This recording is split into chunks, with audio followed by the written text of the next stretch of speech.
नमस्कार, बहुत स्वागत है आपका अपना बिहार के इस बुलेटिन में। आपके साथ मैं हूं सोनाली सिंह और इस वक्त की सबसे बड़ी खबर आपको बताते चले। पीएफआई पर ईडी ने बड़ा खुलासा किया है।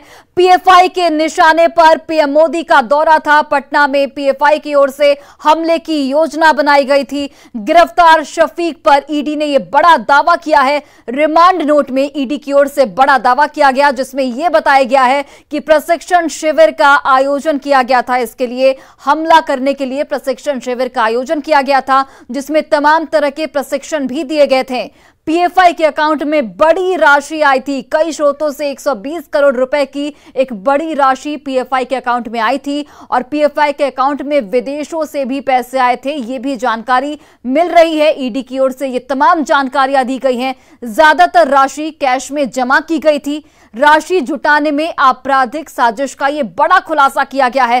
राशि का गैर कानूनी कामों में उपयोग। पीएमईजीपी योजना के तहत 10 लाख लोन लेकर क्या अपना खुद का बिजनेस शुरू करना चाहते हो? इसे लेने के सीक्रेट्स को जानना चाहते हो? तो फ्रीडम ऐप को अभी डाउनलोड कीजिए। तो किया जा रहा था। 2020 के दिल्ली दंगों में इन राशियों का उपयोग किया गया था। इसके अलावा हाथरस में भी दंगा भड़काने के लिए इन राशि का उपयोग किया गया था। पीएफआई के सदस्यों को इस दौरान पैसे भी दिए गए थे। आतंक फैलाने, आतंकी संगठन बनाने, घातक हथियार और विस्फोटक खरीदने में इन राशि का उपयोग किया गया था। यूपी में कई व्यक्ति और स्थल पीएफआई के निशाने पर थे।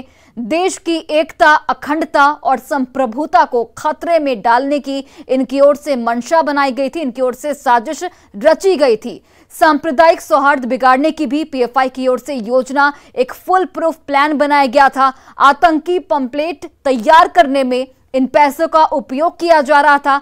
पीएफआई और उससे जुड़े लोगों के खिलाफ 12 मामले दर्ज किए गए थे और मामले में एनआईए ने ये पूरी जांच की थी। जांच एजेंसियों ने पीएफआई के अकाउंट्स की पड़ताल की और गिरफ्तार लोगों से पूछताछ के आधार पर कई बड़े खुलासे सामने आए थे। आपको यह भी जानकारी देते चले कि केरल के शफीक पायेद को केंद्रीय जांच एजेंसी ईडी ने गिरफ्तार किया था और इसकी गिरफ्तारी के बाद लखनऊ स्थित ईडी की विशेष कोर्ट में इसे पेश किया गया था। कोर्ट में आरोपी की पेशी के बाद जांच एजेंसी ने पटना पुलिस की ओर से दर्ज एफआईआर का हवाला दिया और उसी एफआईआर के आधार पर पीएफआई के खिलाफ दर्ज मामलों की जांच की जा रही है। पटना में दर्ज एफआईआर में, यानी कि फुलवारी शरीफ वाली एफआईआर में, प्रधानमंत्री नरेंद्र मोदी की यात्रा के पहले पीएफआई की गतिविधियों का जिक्र किया गया था।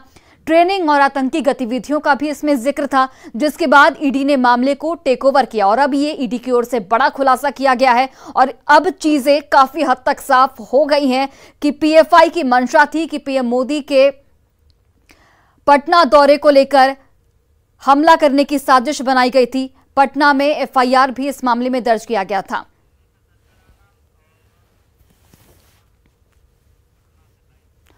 और इस खबर पर ज्यादा जानकारी के साथ दिल्ली से हमारे सहयोगी शंकर आनंद हमारे साथ जुड़ गए हैं। इसके अलावा पटना से भी हमारे सहयोगी अमित कुमार जुड़े हुए हैं। अमित, मैं सबसे पहले आपके पास आना चाहूंगी। ईडी की ओर से एक बड़ा दावा किया गया है और इन दावों में कई चीजें अब खुले तौर पर सामने आ चुकी हैं कि पीएफआई की यह मंशा थी कि पीएम मोदी का जो कार्यक्रम था पटना में, उसके तहत हमला करने की साजिश बनाई गई थी और इसके लिए बकायदा राशि का, बड़ी राशि का आवंटन किया गया था। इसके अलावा प्रशिक्षण शिविर का भी आयोजन किया गया था। देखिए, बिल्कुल ये सबसे महत्वपूर्ण बात हो जाती है क्योंकि पीएफआई जो है वो लगातार आतंकी गतिविधि को जो है संचालित कर रहा था। इस बात का खुलासा सबसे पहले अगर कहा जाए तो बिहार पुलिस ने किया और न्यूज 18 ने इस सियाह सच को सामने लाया था। जब एनआईए अनुसंधान शुरू करने वाली थी तो उस समय न्यूज 18 ने ही सबसे पहले इस बात को दर्शकों तक लेकर के आया कि पीएफआई जो है वो कोई सिर्फ राजनीतिक संगठन नहीं है। एसडीपीआई के आड़ में जो है पीएफआई जो है आतंकी गतिविधि को जो है आगे लेकर के चल रहा है। और प्रधानमंत्री नरेंद्र मोदी की जो सभा थी, जो पटना में कार्यक्रम होने थे, बिहार विधानसभा में जो उनका कार्यक्रम हुआ, वो कार्यक्रम पीएफआई के निशाने पर था। और इस बात को अब प्रमाण भी मिल चुका है। ईडी ने जिस तरह से खुलासा किया कि पीएफआई जो है वो आतंकी गतिविधि को आगे लेकर के चल रहा था और प्रधानमंत्री नरेंद्र मोदी उनके निशाने पर थे और इसके लिए बाकायदा ट्रेनिंग कैंप भी लगाए गए, ट्रेनिंग दिए गए, प्रशिक्षण दिए गए। 120 करोड़ रुपए जो राशि है उसका जुटान करना, आसान नहीं है। तो जाहिर सी बात है कि फंडिंग भी हुई, आतंकी गतिविधि से जुड़े हुए जो संगठन है उनके तरफ से फंडिंग हुई और उसी की जांच जो है वो ईडी कर रही थी। ईडी के इसी जांच में ये पहलू सामने निकल करके आया कि पटना पुलिस ने जो एफआईआर लॉन्च किए थे वो मूलतः सही हैं और उसके आधार पर आगे की जो कानूनी कार्रवाई है वो एनआईए और ईडी कर रही है, क्योंकि 120 करोड़ रुपए की राशि वो सहज नहीं थी जुटाना। तो ऐसे में जो आतंकी गतिविधि से जुड़े हुए संगठन से जुड़े लोग हैं उनकी मदद ली गई और प्रधानमंत्री को कहीं ना कहीं टारगेट करने का लक्ष्य जो था वो पीएफआई ने बना रखा था। हालांकि सुरक्षा एजेंसियों की सतर्कता का ये परिणाम है। केंद्रीय जो जांच एजेंसी है उनकी तरफ से लगातार इनपुट दिए गए और इनपुट के आधार पर पटना पुलिस ने कार्रवाई की। तो अब यह मामला साफ हो चुका है कि बिहार ही नहीं बल्कि यूपी भी जो है, लखनऊ वो भी पीएफआई के निशाने पर था। देश की राजधानी दिल्ली भी, केरल, तमिलनाडु, देश के 12 राज्य हैं जहां पे पीएफआई अपनी जो मौजूदगी है, धमक जो है वो तेज करने वाली थी और इसके लिए ये राशि इकट्ठा की गई थी, आवंटित की गई थी।